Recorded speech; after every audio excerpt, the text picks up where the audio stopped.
The story is told of a couple that had not yet been blessed with children. And after many years, after many tefillos, and after so many tears, the Ikeres Habayis was finally expecting. And when she was in labor, it soon became evident to the doctor that there were severe complications. And there would be no way that she'd be able to survive the childbirth. Realizing the gravity of the situation, the woman summoned together her family, her husband, her friends, and she made one dying request from them. Should my child survive, let him know what I did for him. Let him know that I made the ultimate sacrifice for him. And on my yahrzeit, he should remember me. And he should appreciate the fact that his entire existence is based upon my Mesiras Nefesh. And with those words on her lips, she fell unconscious. And a few moments later, as her neshama left this world, a healthy baby boy was brought into this world. One could not imagine a more bittersweet moment. The anguish of a young mother snatched from this world before she even had a chance to lay her eyes on her only child, coupled with the joy of a miracle baby, born to a father who had all but given up hope on the prospects of becoming a father. And this bittersweet taste haunted this boy for the rest of his life. He was born on the day of his mother's Petira. His bris milah took place the day they got up from Shiva. His pidyon haben coincided with the end of the Shloshim. And every year his birthday was the day of his mother's yahrzeit.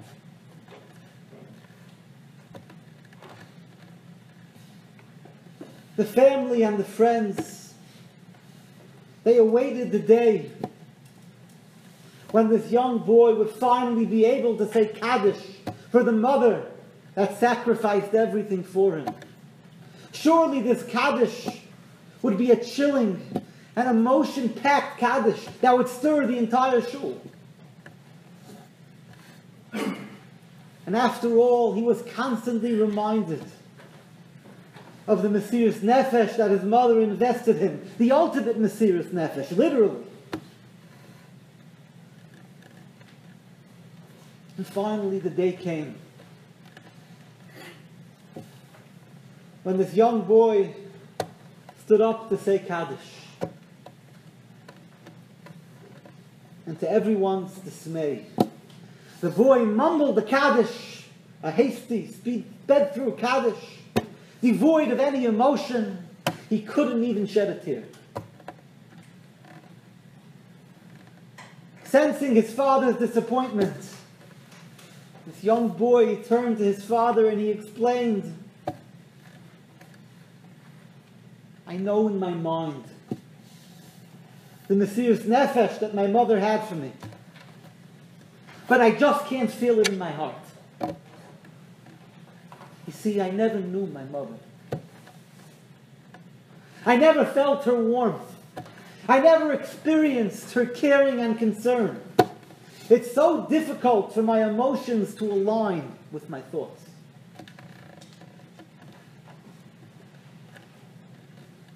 The child is Klal Yisrael. The mother is the Beis HaMikdash. The Beis HaMikdash is referred to b'lashon Mishkan. Chazal explain Mishkan is milashon mashkin, that's given as a guarantee on the chayv. The time had come for Klal Yisrael to pay up their debts. And the only currency that would pay it up would have been Rachmana litzlan with their very lives. The Beis HaMikdash took the fall for us. Hashem was shafach hamasoi al eitzim v'avonim in our stead. The Beis HaMikdash made the ultimate sacrifice for us. And the day of the Beis HaMikdash is the Yartzeit. That's the day of our salvation. And to a degree, it's the day of our birthday. And on the Yartzeit of the Beis HaMikdash, we should be saying a heartfelt Kaddish in the form of a tearful kinnis. But instead, most of us just speed through the kinnis, just as that young boy sped through his Kaddish. Because we too, just as that boy, we never knew our mother. We never knew the Beis HaMikdash. We never experienced it. And we therefore have such a hard time aligning our emotions with all of the information that Chazal have taught us.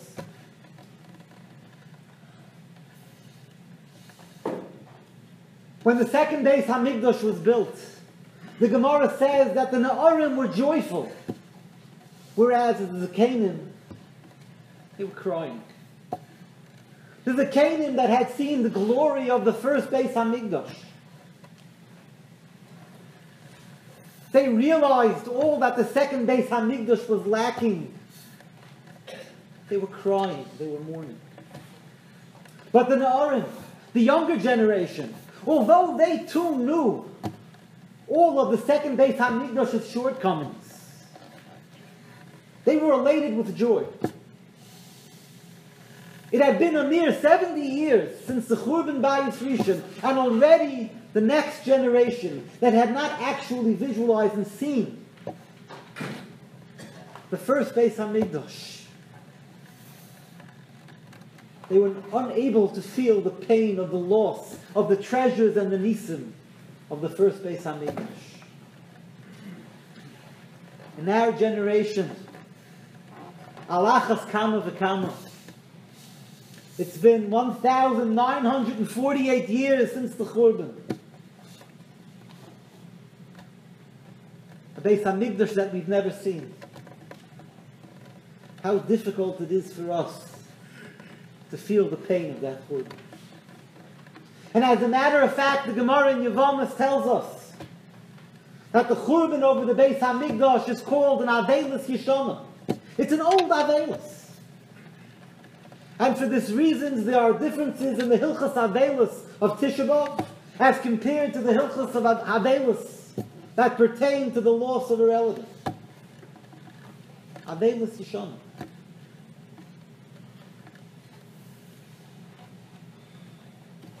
All of this would seem to validate our apathy on Tisha B'Av.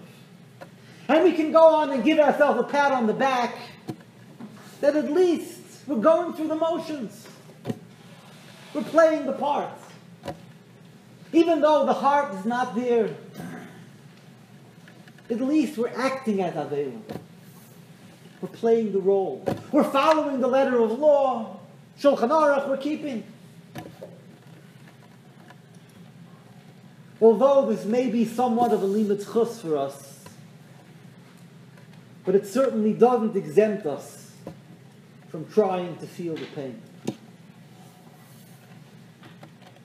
The Tur in Siman Tafkuf Nun Beis, after he goes through all of the halachas of the Suda HaMasekes, what's permitted, what's prohibited, the Tur concludes, Avo mi she'ef shaloi, Yachmir al atzmai Rabbi Yehuda bar Ilai. Someone who it's possible for him, he should be machmer and be noig on Erev Tisha B'Av, the same hanhog of Rabbi Yehuda bar Ilai. And Erev Tisha B'Av, Hayu Meivil Loi Pascha Reiva B'Melach, he would take a little piece of dry bread and salt.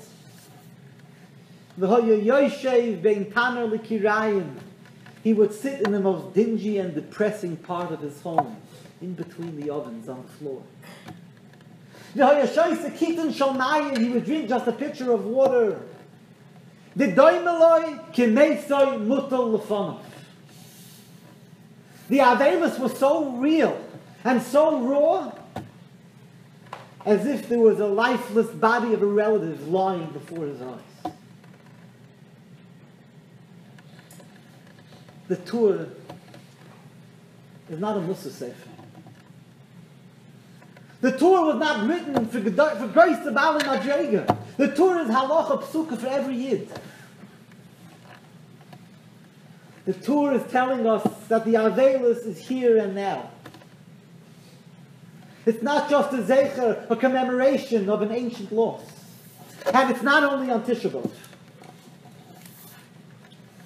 The Shulchan Aruch in Siman Aleph writes, Roy l'chol yirei shamayim, liyos meitze v'doyig al churban beis hamikdash.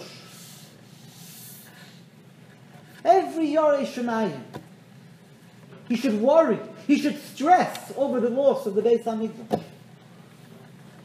The Shulchan Aruch is not talking about actions. The Shulchan Aruch is demanding from us emotions. Meitzer v'doyig. The Shulchan Aruch too is not a Mussar Sefer. It wasn't written for Bali Madrega. It's for every simple Yid. It's halacha psuka. The Shulchan Aruch is telling us that the Avelis over the Churban is here, it's now, it's constant, it's something that every Yid can relate to. But how do we explain this paradox? Is the Avelis over the Churban an Avelis Yeshama? Or is it in real time? Is the source of our mourning something that happened generations ago? Or is it Kimeisoi Mutal L'Fonov?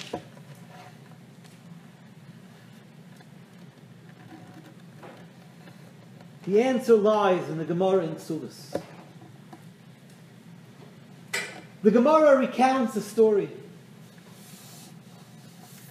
of a Yid and a Goy that were traveling by foot. The brisk pace of the Yid was too fast for the Goy to keep up with.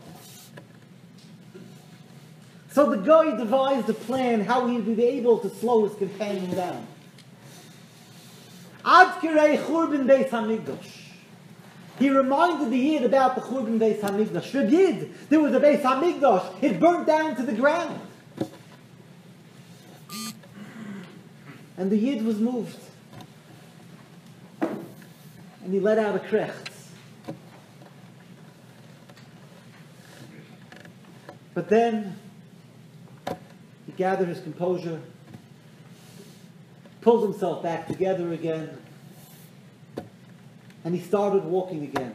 At the same brisk pace, and once again the guy was lagging behind. The guy was frustrated. And he called out to the Yid, Reb Yid, I thought you taught me a Yesod. You told me, Anocha sheveres chatzi gufa. When someone has anguish and pain, it breaks his guf. It has a physical effect on a person. Why didn't the remembrance of the Beis HaMikdash slow you down? Why didn't it break you? And the Yid responded with a mashal. He said, if a mother le'aleinu loses a child, the pain is unimaginable.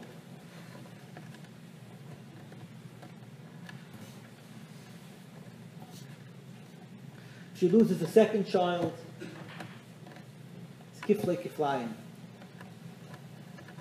But if the mother loses child after child, baby after baby,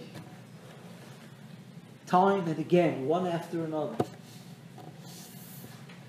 eventually she stops feeling altogether. She becomes numb from pain, and it doesn't have the same effect anymore.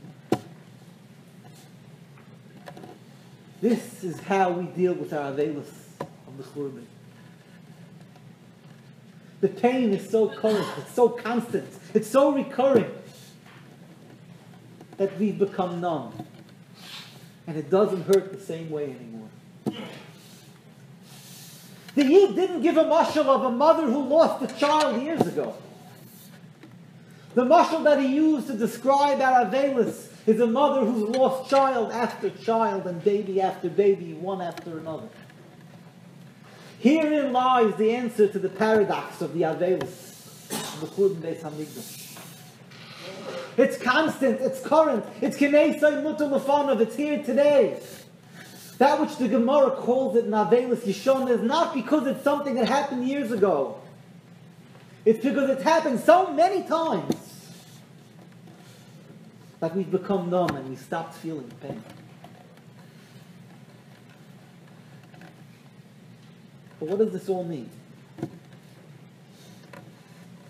What about the Churban is current? Yes, it's true that we could have brought the Beis Hamikdash in our times. We could have brought it this year had we rectified our actions, our ways. And it's true that we have much to lament and mourn about our own shortcomings. Why we didn't bring the Beis Hamikdash. But what about the Churban Bayis itself is so current that it's compared to a Nesei Mutar Lefanov.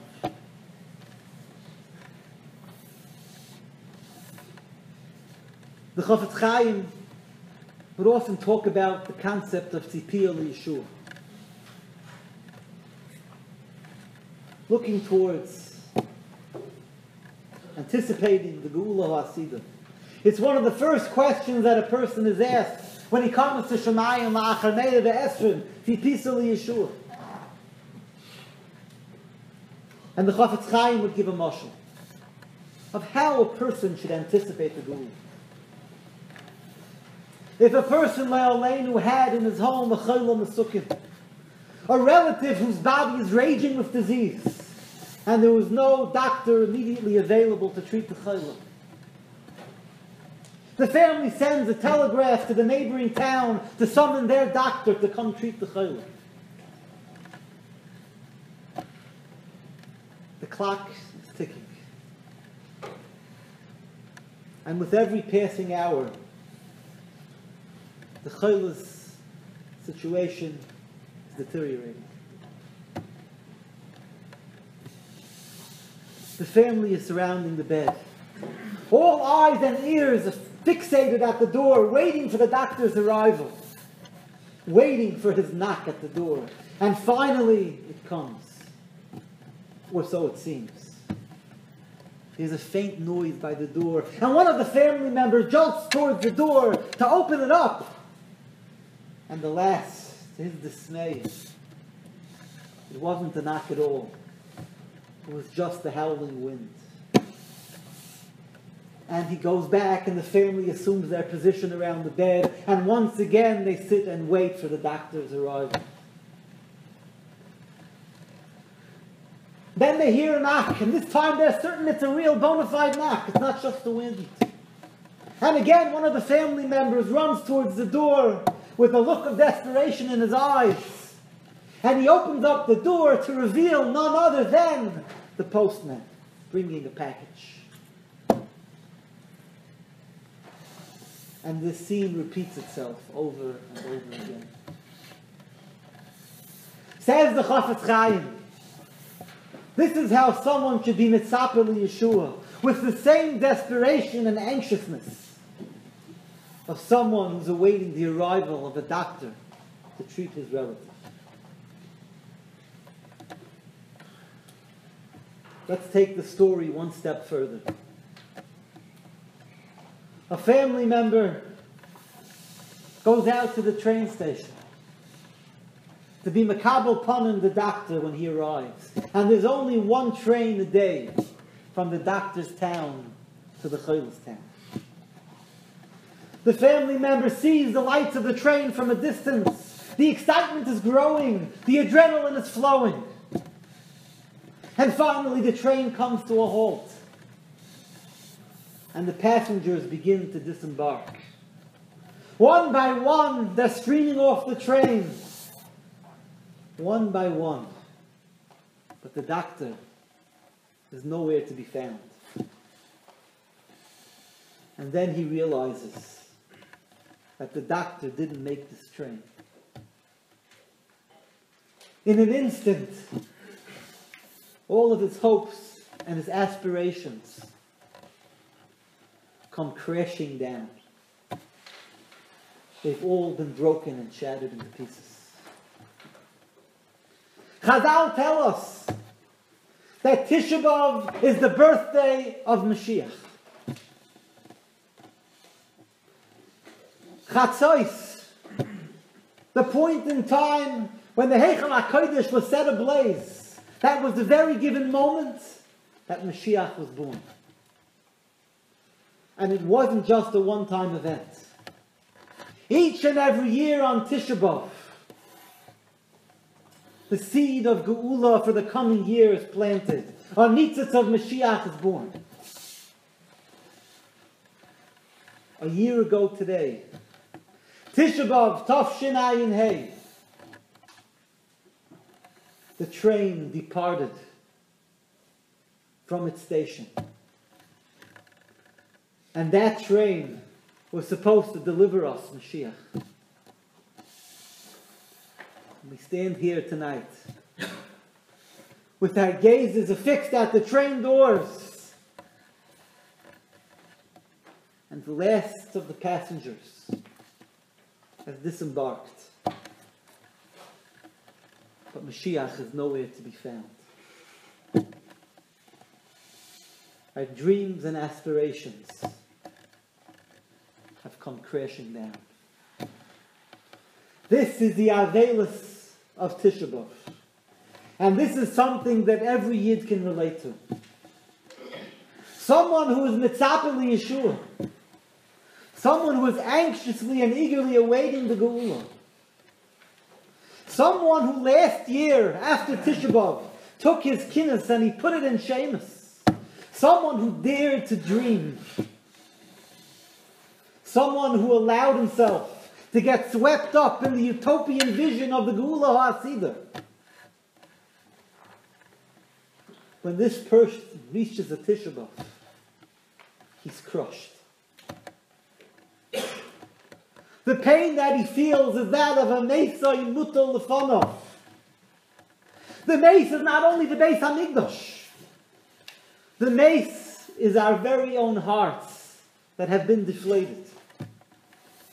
The mace is our spirits that have been riding high all year, that have now spiraled down to a crash landing. When we have to once again sit down on the floor, and dim the lights, and lane with a broken voice, Eicha Yashva Vadod. Eicha Yashva Vadod, Ha'ir Abbasiyam. Haisa Ki Almana, Zakt Rashi, Ki Almana V'loy Almana Mamish. We are not compared to a widow that has lost her husband forever.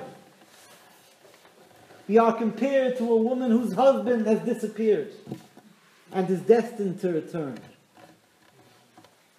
While that brings with it a glimmer of hope and a tinge of nechama, but at the same time, the very source of nechama brings with it constant pain and disappointment. Because just as in the Chafetz Chaim's mashal, all eyes were fixed at the door, awaiting the doctor's arrival, so too this woman. Her eyes are constantly affixed to the door, waiting for the return of her husband.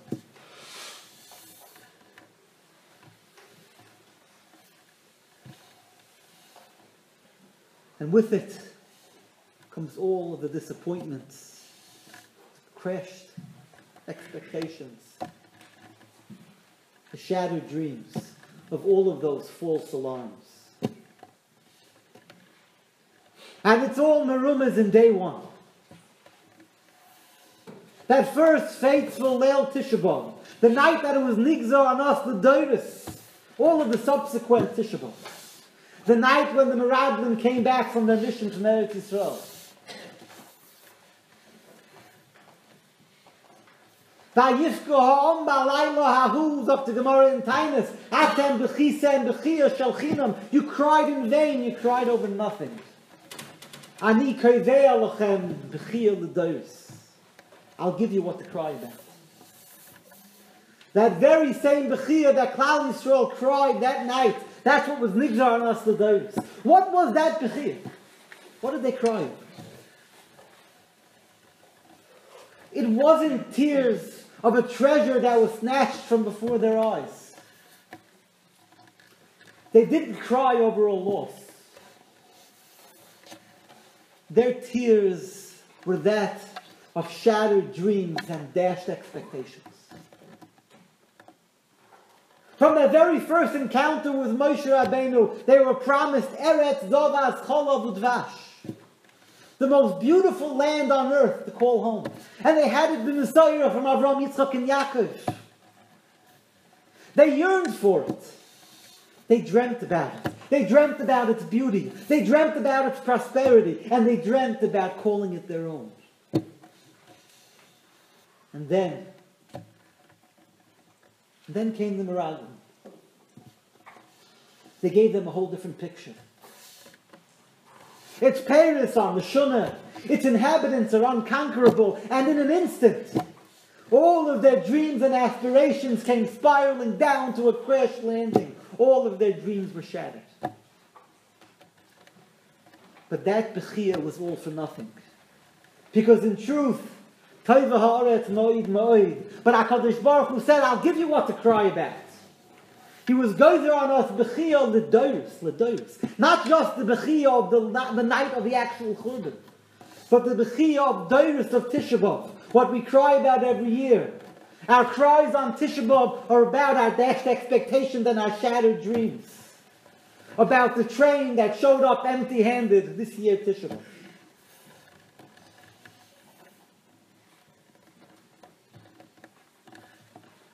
But Klal Yisrael has gone through so many disappointments. So many false Mashiachs. So many Tisha B'Avs. But like the woman that lost child after child, we've become numb. We stopped feeling. This may be the sad truth. But Chazal tell us it's the wrong attitude. Hamimamin be'amuna shalema b'vias ha'mashiach v'af al pi she'yisma me'ah im kol zeh achakeloi b'chol yom she'yovel. It's the only one of the 13 Animamins that's accompanied not only by a belief, but it's accompanied by a feeling, by an emotion. Achakeloi, a tzipiyah liyeshua. That's part of the Animamin. And the Brisker Rav explains, because if a person would believe be'amunah shalema, that the Geula is around the corner, then he couldn't help but get excited. He couldn't help but be mechaka and be mitzapah for it to come. To the degree that he believes, that's the degree that he gets excited. And he hopes and anticipates. This is the job of a Yid. To never stop dreaming. To never stop allowing ourselves to get excited. To look forward and anticipate. And this is one of the most difficult avodas of Tisha B'Av. On the one hand, it's a day that we express our disappointment. It's a day of Avelis. But on the other hand, it's the birthday of Mashiach for the following year. The seeds of Geula have been sown. Mashiach for the coming year has been born. And for this reason, the Svarim say that on Tisha B'Av proper, at Chatzos, the pinnacle of the Tsar, when the Beis Hamikdash was set on fire, we show signs of Nechama. We get up off the floor. Because now is when the Geula has been set in place. for the coming year. The Be'er Heitev brings from the Arizal that the minig is to push off Kiddush Levana until after Tisha B'Av. Because Chiddush HaLevana is symbolic of the Chiddush of Malchus Beis David. Tisha B'Av is the birthday of Mashiach ben David. We immediately follow by Kiddush Levana, the Chiddush of Malchus Beis David. On the day when we're down in the dumps, the day when we're at a great sakana of being miyayish, that is the day when we need it most. We need a chizik. In our amunah and our tzipiyah, we need a chizik to dream once again.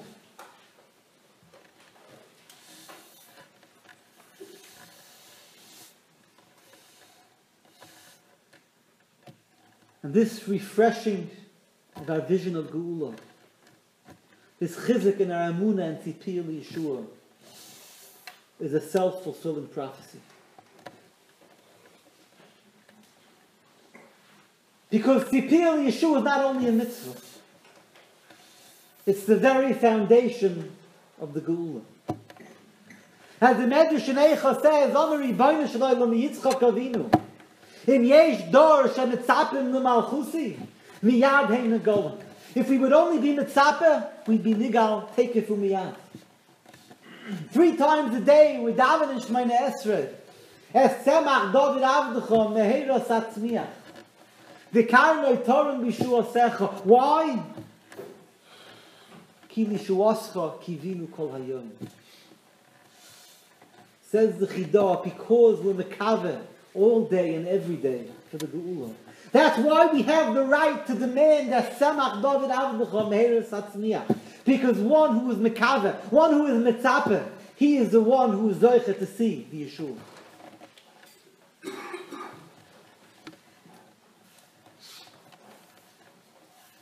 About 100 years ago, the town in Poland called Skanowicz,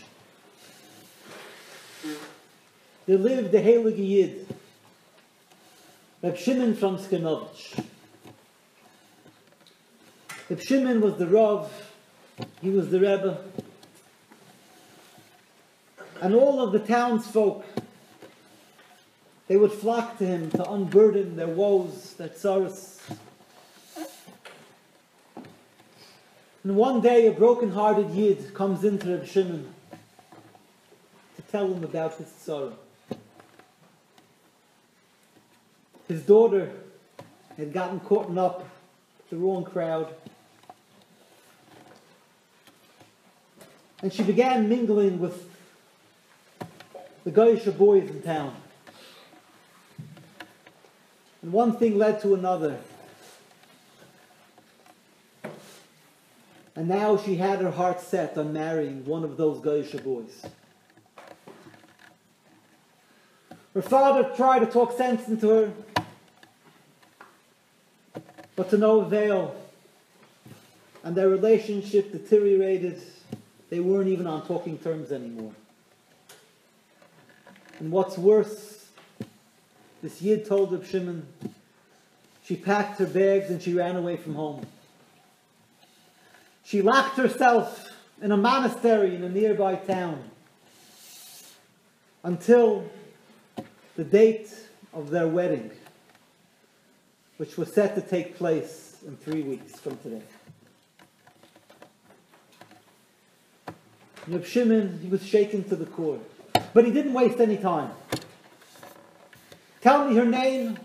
What's the name of the town where she's located? The street of the monastery. He jotted down all the information. And he sent this Yid home with a bracha and an assurance that he'll do everything that he can. Reb Shimon summoned his gabbai and he told him we're going on a trip. He got the horse and wagon and they set out to this town where the monastery was located. They arrived on a Thursday evening. And it was evident that they'd have to spend Shabbos in this town. The Rebbe didn't look for an inn, he didn't look for a host, for a hotel. He said, I'm spending Shabbos right here in the wagon, across the street from the monastery. But how would he communicate with the girl in the monastery? Two very Jewish-looking individuals would not be allowed entrance into this monastery. So the Rebbe flagged down a Goyish boy. He waved a few coins in front of his eyes, and he said, "Come here, little boy. Take this letter, bring it into the monastery across the street, and give it to the Jewish girl who's locked up there." The boy took the money and the letter. He went into the monastery, and a few moments later he was out and he ran home. The Gabbai was so curious. "Rebbe, tell me, what was in the letter? Was it a Kinea? Was it Shemus HaKadoshim? Some kind of skula? What was it? What did you put in that letter?" Reb Shimon told him, "No, very simple. I wrote her a letter. I wrote her, Shimon from Skirnovich is waiting in the wagon across the street, and I'm not going home until you come back with me." And then they waited. They spent Shabbos in the wagon. They waited day after day, night after night. The Rebbe wouldn't go to sleep. He arranged with the Gabbai to take shifts, so that in case the girl came out at any given point in time, someone would be awake to talk to her and talk her out of this nonsense. And they waited. It started snowing. They waited. The temperatures became frigid. They waited in the wagon, day and night. Until finally it was a week later. Again, Thursday evening, and the Gabbai was growing impatient at the thought of having to spend another week away from his family. But then it happened. Finally, the girl came running out of the monastery screaming, "Okay, okay, I'll come home with you." She jumped on the wagon, and the Rebbe was on his way with his treasure, a precious Yiddish neshama, snatched from the clutches of Gehenna. And the Rebbe turned to the young girl and he asked her, "Tell me, why the change of heart? Why did you decide to come home?" And the girl explained, "I'll tell you the truth. When you first showed up and sent me the letter, I knew my father sent you. My father doesn't understand me. I can't even have a conversation with him. And I was determined to stick to my guns. I wasn't coming home. But then I looked out of my window and I saw you waiting and waiting and waiting. I saw you waiting through the snow. I saw you waiting through the cold weather. I saw how much sorrow you were going through, and I saw you were determined and you weren't going home without me. And then you got me thinking about my family and how they must be waiting for me at home and how much sorrow they're going through, sitting and staring at the door waiting for my knock when I come home. I couldn't take it anymore. How much can I make you all wait? How much can I be mitzari? I'm coming home.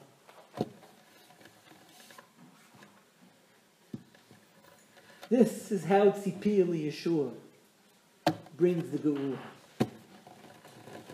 When HaKadosh Baruch Hu sees us waiting and waiting and waiting, when he sees that we parked that carriage and we're not leaving, we're not going on with the rest of our lives without him,